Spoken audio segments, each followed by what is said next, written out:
Bom dia a todos. Nossa conversa hoje é com o professor Ricardo Abramovay, conhecido desta casa, graduado em Filosofia pela Universidade de Paris 10, Nanterre, mestre em Política pela Faculdade de Filosofia, Letras e Ciências Humanas da USP, doutor em Ciências Humanas pelo Instituto de Filosofia e Ciências Humanas da Unicamp e pós-doc pela École des Hautes Études em Ciências Sociais em Paris.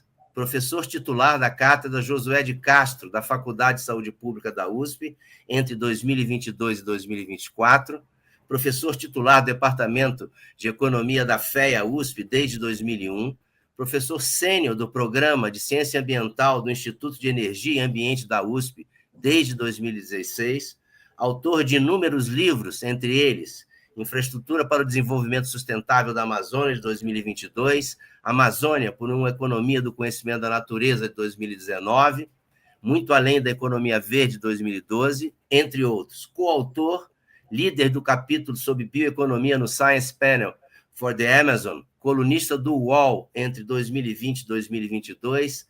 Seja muito bem-vindo, professor Ricardo Abramovay. Sua presença na mesa de Economia do Meio Ambiente da 23ª Semana de Economia da PUC São Paulo é um motivo de grande satisfação para nós. Muito obrigado. Muito obrigado, professor Zé Geraldo. Eu tenho dificuldade de falar professor Zé Geraldo, porque nós somos amigos, e para mim é um grande prazer voltar à PUC, onde eu, na verdade, iniciei a minha carreira acadêmica com grandes amigos, entre eles o professor Zé Geraldo. Muito obrigado. As portas da casa estarão sempre abertas.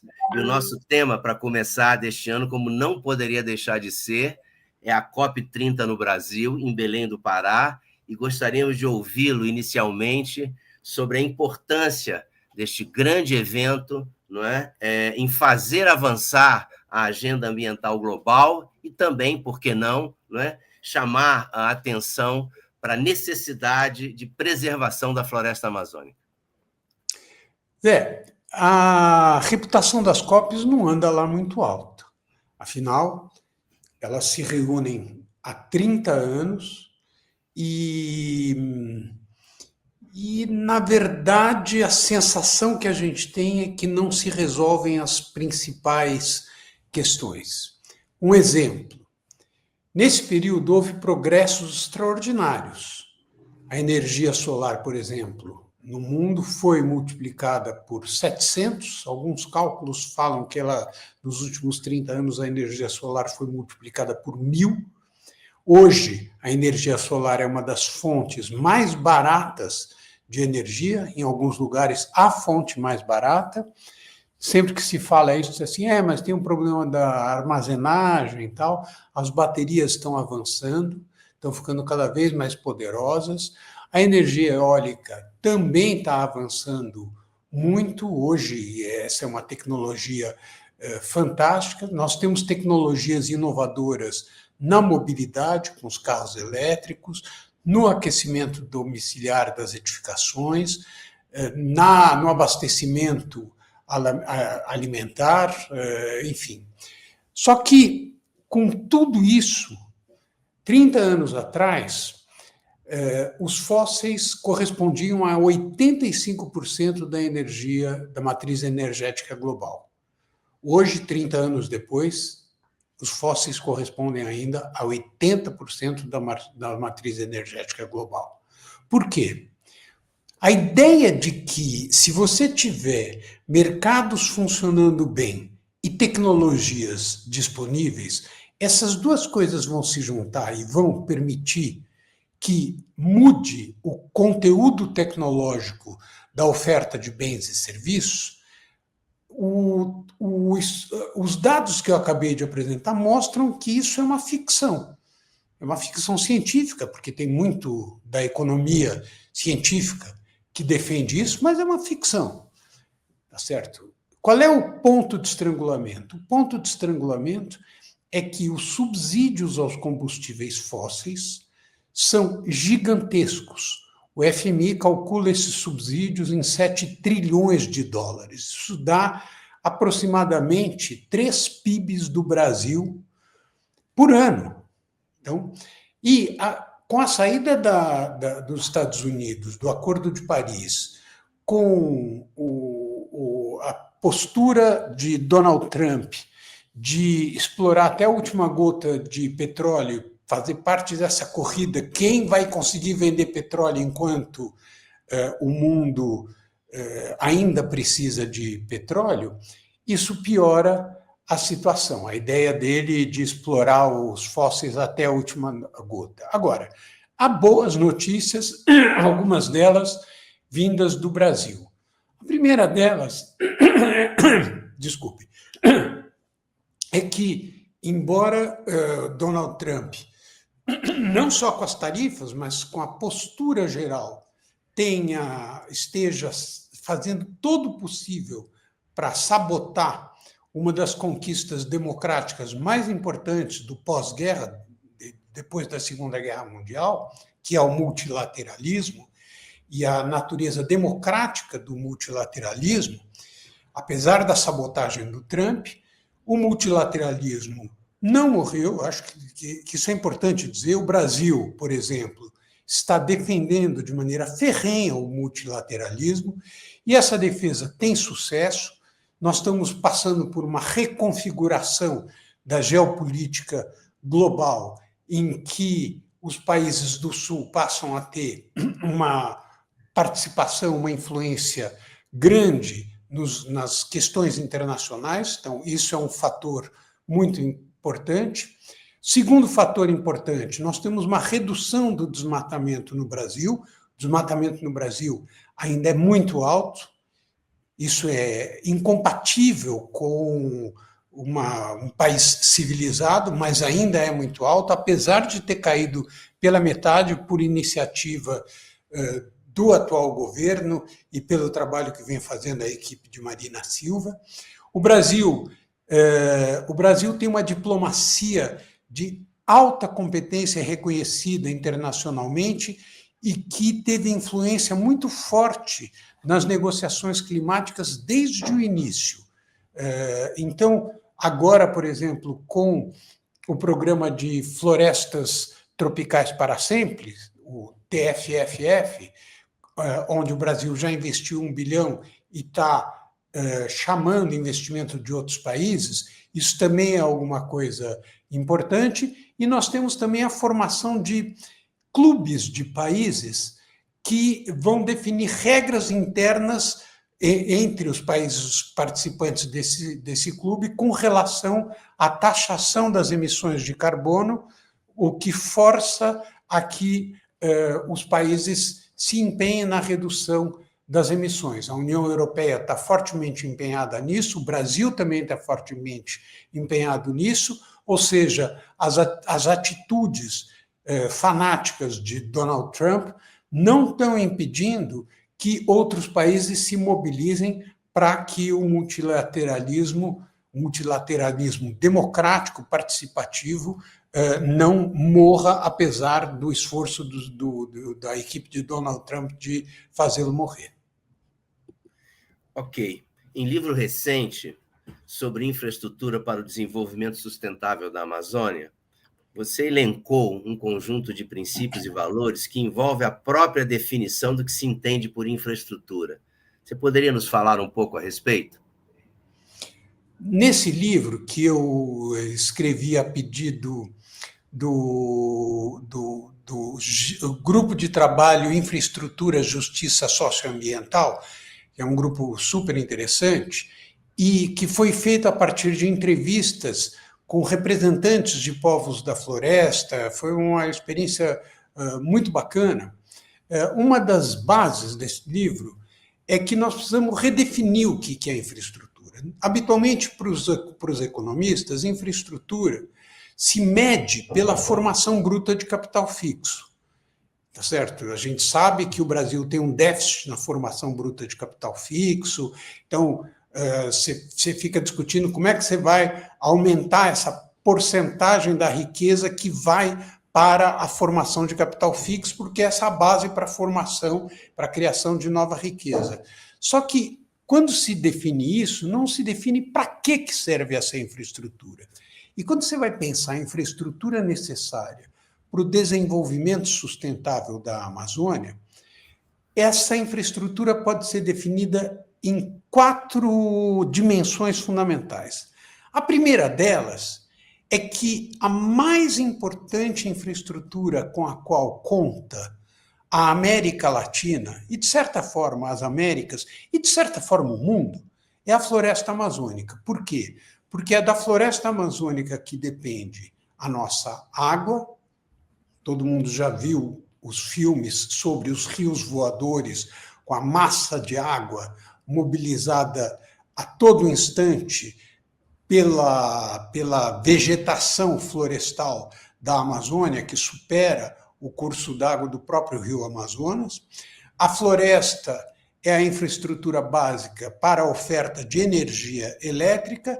A floresta contém uma biodiversidade que até hoje está sendo ainda pouco explorada, é mais destruída do que usada de maneira inteligente, e a floresta contém produtos que são muito importantes. Mas, basicamente, a floresta é uma infraestrutura. Se a gente tivesse que investir na formação de capital fixo para oferecer os serviços ecossistêmicos que a floresta oferece, não ia ser possível conseguir fazer isso como resultado do esforço humano. A segunda dimensão é que a floresta só vai continuar a oferecer esses serviços se houver uma infraestrutura do cuidado. Uma infraestrutura do cuidado significa uma infraestrutura para cuidar das pessoas que estão na floresta e cuja vida depende da floresta. A terceira dimensão é que tem que se repensar a infraestrutura que está sendo implantada na Amazônia.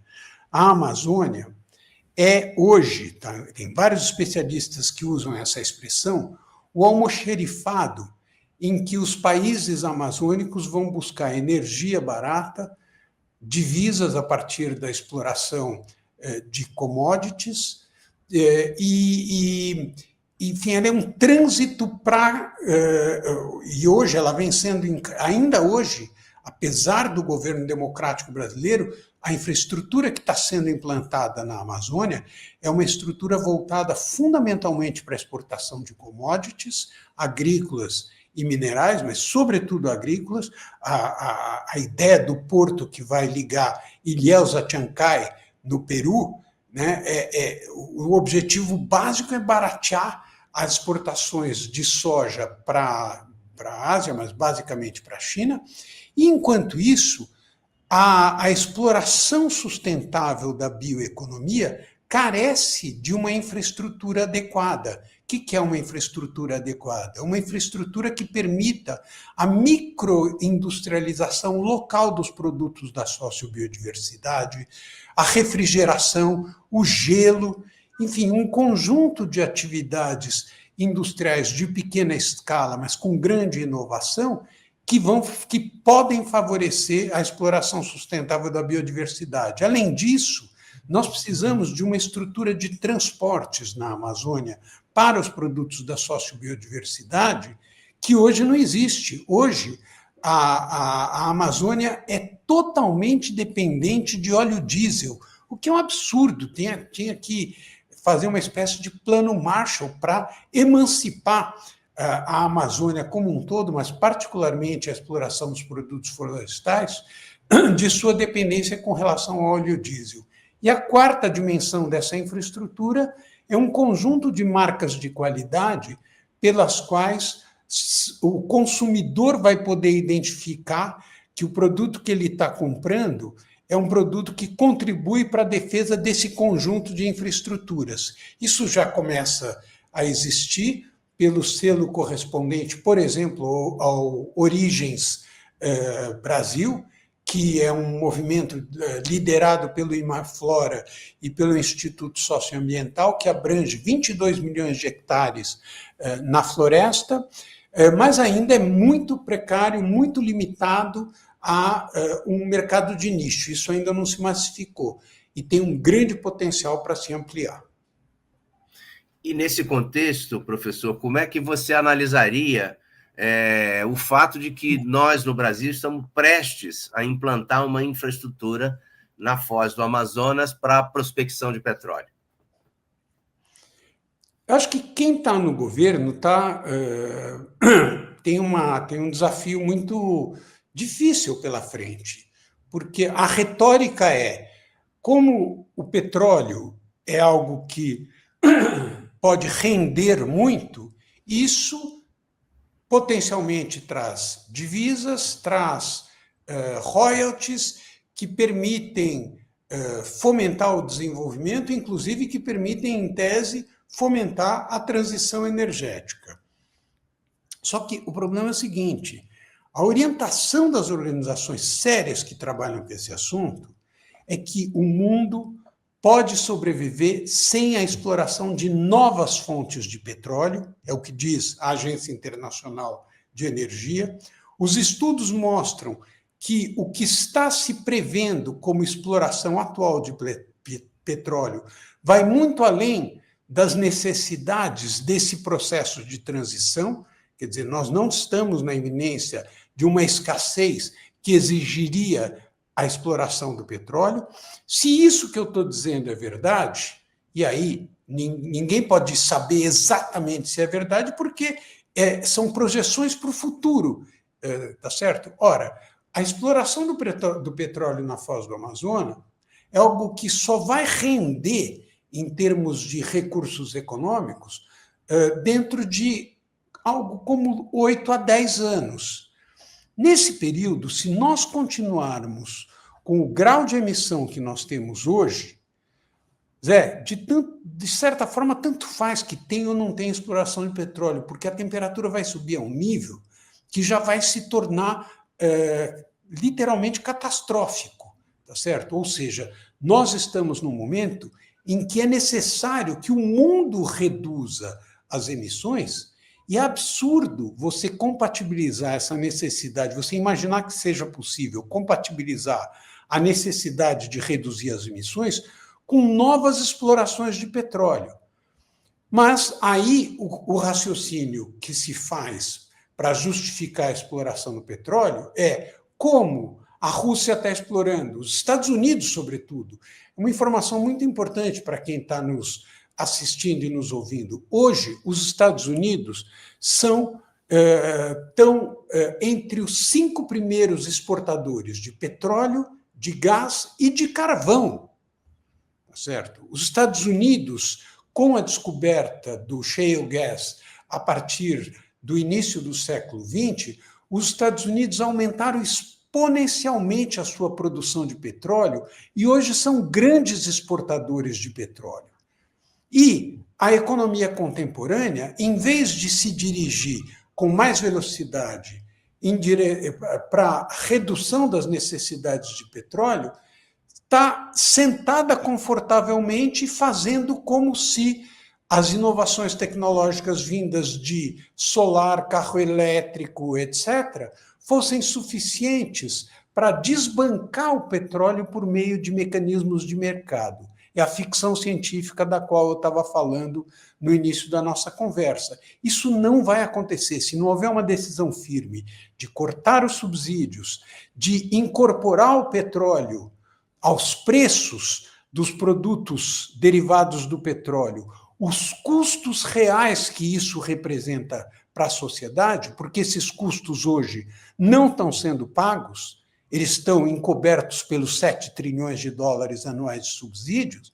Se esses custos forem pagos, aí eu quero ver se a exploração do petróleo na foz do Amazonas será tão rentável como ela vem sendo propalada. Perfeito. Em outro dos seus livros, Por uma Economia do Conhecimento da Natureza, de 2019, você coloca o conhecimento como requisito essencial, a preservação da floresta e também como caminho para um padrão de desenvolvimento capaz de colocar o Brasil na posição de líder global, uma coisa ímpar na nossa história. Pode nos explicar um pouco essa ideia? Essa expressão vem da geógrafa Berta Becker, que tem uma obra fantástica, que conhecia como pouca gente a Amazônia, e ela usava a expressão economia da destruição da natureza. O que nós precisamos é uma economia do conhecimento da natureza. O que significa a economia da destruição da natureza? Em 1960, a devastação florestal na Amazônia não chegava a 1% do total da floresta amazônica na Panamazônia. Hoje, nós já estamos quase chegando a 20% de desmatamento e o resultado é que a Amazônia se tornou a região mais carente, mais pobre, com os piores indicadores sociais, a região mais violenta do Brasil. A região mais pobre do Brasil não é o Nordeste, é a Amazônia. Então, a economia da destruição da natureza, contrariamente ao que intuitivamente a gente poderia imaginar, bom, você tira a floresta, você põe alguma atividade econômica, isso vai ser bom para o crescimento econômico. Mesmo em termos de crescimento econômico, essa destruição foi de uma precariedade fantástica. Quando, em 1960, a Amazônia correspondia a 9% do PIB, hoje corresponde a 9% do PIB. Então, o desenvolvimento da Amazônia, e mesmo o crescimento econômico da Amazônia em bases sustentáveis, ele tem que contar com o uso sustentável da biodiversidade. O uso sustentável da biodiversidade significa, em primeiro lugar, você conhecer essa biodiversidade em termos de produtos. Há uma imensa quantidade de produtos que poderiam fazer parte não só da dieta das pessoas que vivem na Amazônia, e eu dou um exemplo. A cidade de Belém, 80% do abastecimento alimentar da cidade de Belém vem de produtos de fora da Amazônia. Então, é um desperdício assim, extraordinário. É mais fácil se encontrar uma maçã de Santa Catarina no mercado de Belém do que um produto vindo da floresta. Mas, além disso, é muito importante o conhecimento da microbiodiversidade da Amazônia. Esse conhecimento da microbiodiversidade é algo que foi desprezado pela agronomia do século XX e que está renascendo agora na economia do século, na ciência agronômica, na ciência florestal do século XXI. As ciências do século XX olhavam para aquilo que estava acima do solo, as plantas, as árvores, etc. A ciência do século XXI está olhando fundamentalmente para a interação entre aquilo que está abaixo do solo, as raízes das plantas, os fungos, os micro-organismos, os insetos, que são tratados como inimigos, mas apenas uma minoria deles pode ser considerada inimigos. A gente tem que ter um uso inteligente disso. Então, precisa para isso pesquisa de alto nível. Não é olhar pelo espelho do retrovisor e fazer como se fazia antigamente. Claro, a contribuição, inclusive, para o conhecimento dos povos da floresta é fundamental, mas o mais importante é um conhecimento científico que hoje está acontecendo nas mais importantes universidades do mundo, inclusive nos centros de pesquisa da Amazônia, para a gente conhecer a biodiversidade e a microbiodiversidade. E um outro exemplo importante são os óleos da Amazônia, os biocombustíveis, o potencial de biocombustíveis. A Amazônia tem uma riqueza fantástica de óleos combustíveis e, no entanto, os biocombustíveis contemporâneos estão concentrados em meia dúzia de produtos. É trigo, é milho, soja, girassol, cana-de-açúcar, enfim. E todo esse potencial industrial, farmacológico, energético da exploração da Amazônia, isso nós ainda estamos muito longe de uma estrutura produtiva, industrial e de pesquisa científica para poder fazer uma exploração sustentável. Perfeito. Em artigo recente, você aponta que o excesso e não a escassez, o objeto, né, de reflexão da escola de economia que dominou o século XX e o século XXI, não é? É a grande ameaça à segurança alimentar das sociedades contemporâneas. Pode nos explicar esse paradoxo na aparência? Zé, eu estou cada vez mais convencido. Aliás, o Peter Victor, o livro dele de macroeconomia, ele usa essa expressão, né, economia do excesso. Infelizmente, é pouquíssimo usado, mas eu estou cada vez mais convencido que nós estamos vivendo globalmente numa economia de excesso. Por exemplo, você pega o caso dos carros elétricos, tá certo?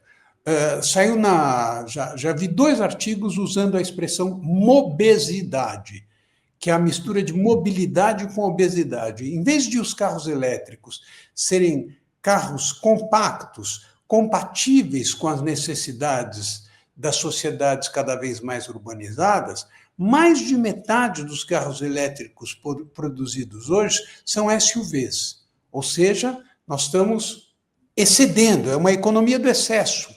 As famílias estão cada vez menores e a produção, que está na ponta tecnológica da mobilidade, está oferecendo carros cada vez maiores. Se você pegar a moda, é a mesma coisa. Nós estamos oferecendo cada vez mais produtos que as pessoas usam cada vez menos. Tem dados interessantíssimos a esse respeito sobre o contraste entre a compra de roupa e o quanto você usa essa roupa. E na economia e na alimentação, isso é nítido no padrão pelo qual o crescimento da oferta de alimentos foi estabelecido a partir da Revolução Verde dos anos 60. Ou seja, sementes de alta potencialidade, potencialidade essa que se revela com o uso de fertilizantes sintéticos em ambientes homogêneos, que atraem, por serem homogêneos, inimigos dessas plantações, insetos, fungos, bactérias, etc., etc., e que são combatidos por meio do uso em larga escala de antibióticos. Essa economia produz muito, produz demais, produz tanto que ela deu lugar a essa oferta agrícola, juntando com o padrão de industrialização que predomina hoje no mundo, deu lugar a um fenômeno que é o fenômeno da obesidade em massa.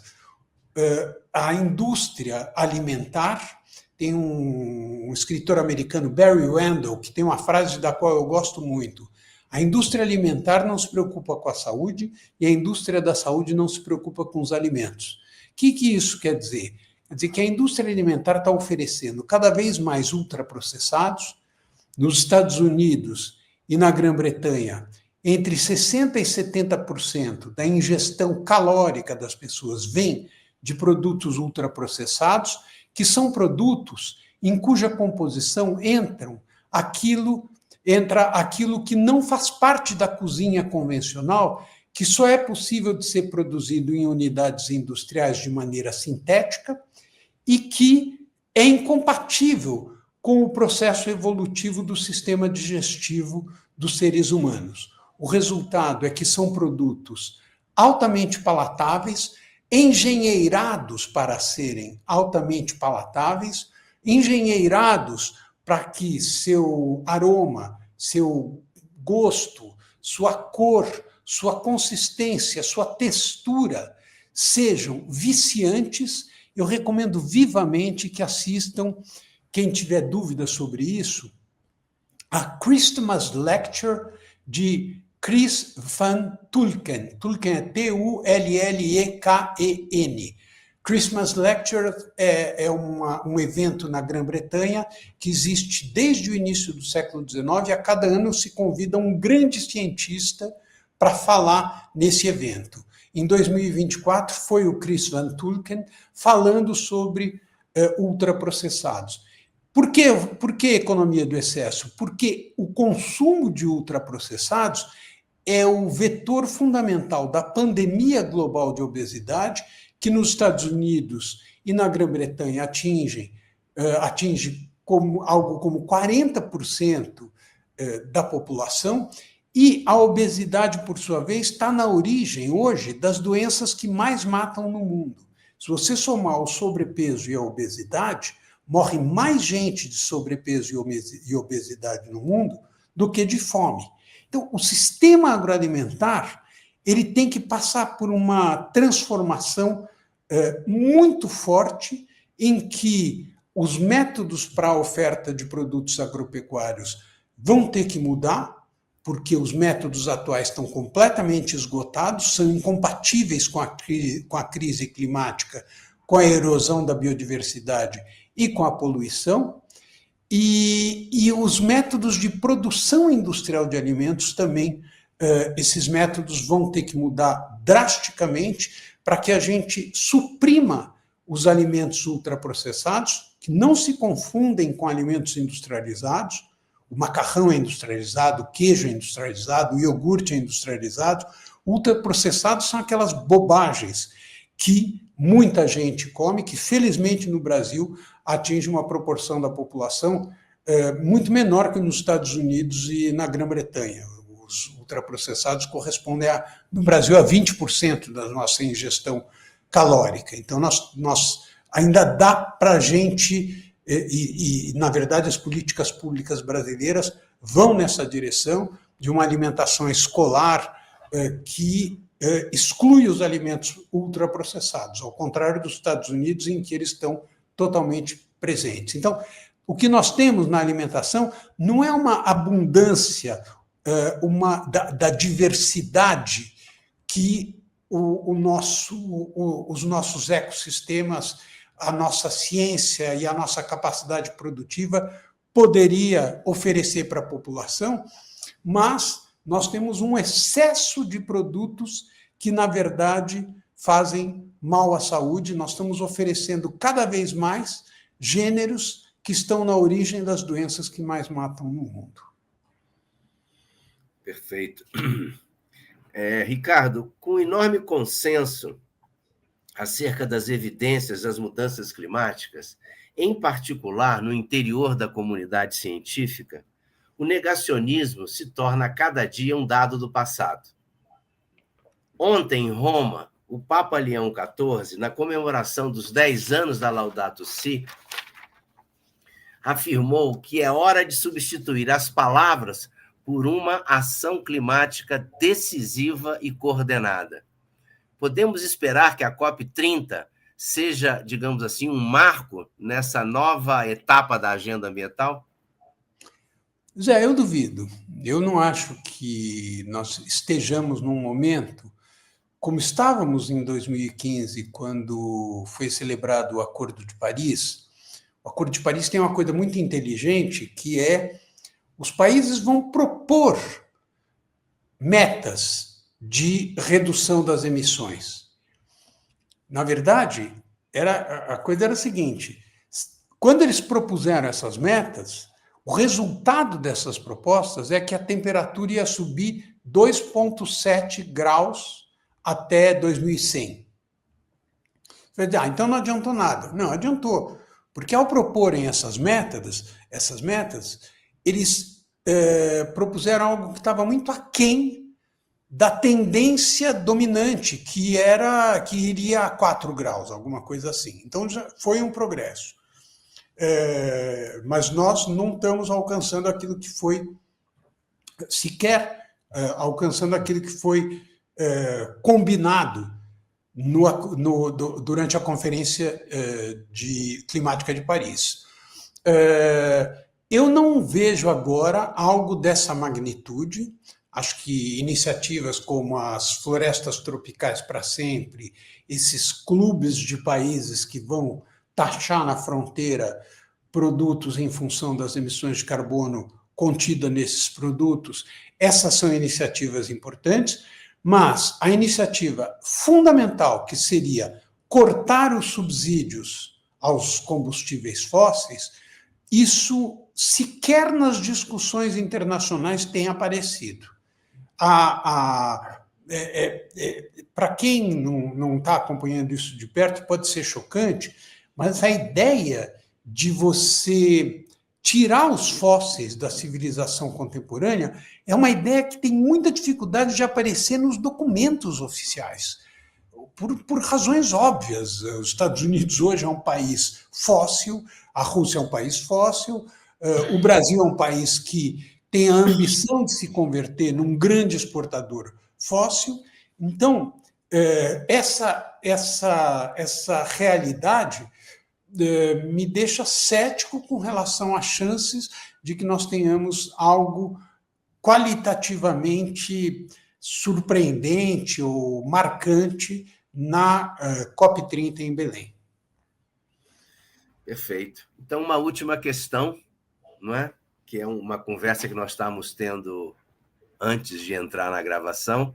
Qual o papel da universidade nessa necessária revolução cultural que nos desafia no século XXI?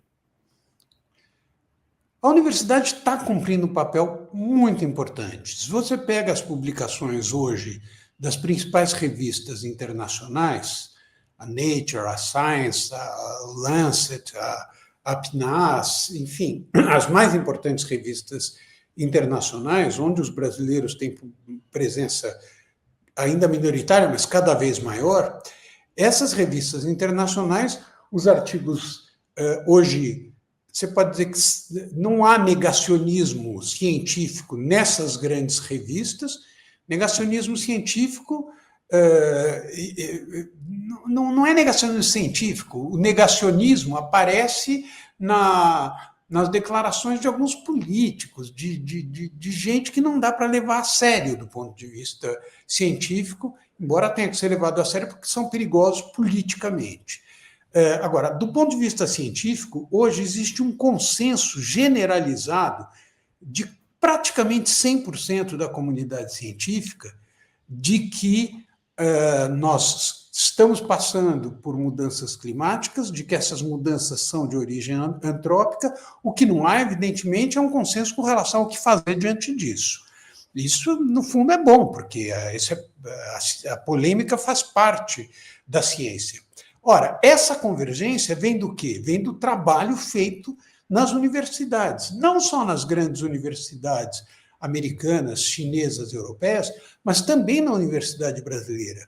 Um dado muito importante a assinalar é a presença cada vez maior nas pesquisas sobre a Amazônia da comunidade científica da Amazônia. Até 2005, a maior parte da produção científica sobre a Amazônia era uma produção vinda de universidades estrangeiras. Passou a ser uma produção vinda de universidades brasileiras e hoje já tem uma presença majoritária nas publicações científicas de autores com presença na Amazônia.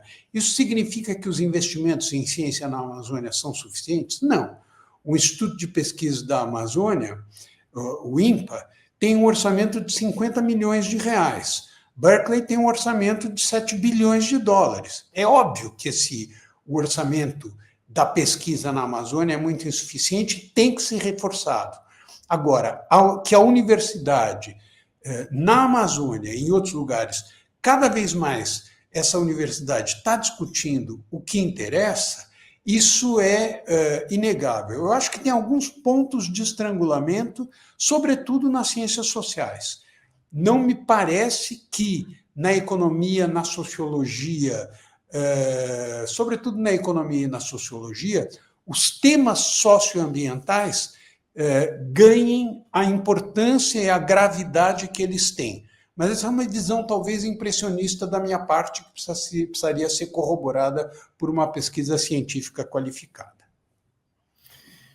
Chegamos ao nosso tempo, poderíamos continuar conversando por horas, né, nessa conversa maravilhosa, mas agradecemos a 23ª Semana da Economia da PUC, se sente honrada com a sua presença, certamente você será convidado novamente em outras ocasiões, e o meu muito obrigado e um grande abraço.